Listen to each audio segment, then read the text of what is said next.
last blog post, I talked a little bit about creating a home studio and mentioned that I was converting my dining room into that room. I don't know if any of you have ever converted a room to utilize it for something else, or if you have a home studio in your house, but it's taken a lot more time and finances and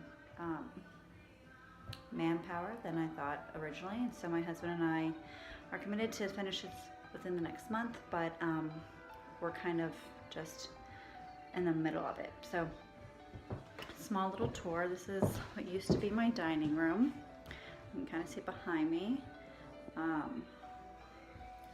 Window front of the house. My white cabinets that were my mom's. Kitchen, living room, and then the dining room that's right off of the kitchen.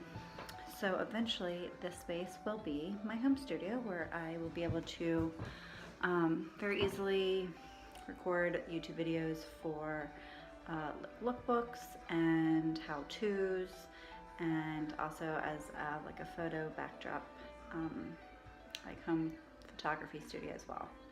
So I'm excited to show you progress as it happens, but right now it's like a mess. But you know what? That's life. Sometimes things are a mess and you have to work through them until you clean them up and get organized. Until next time, keep rocking your everyday runway.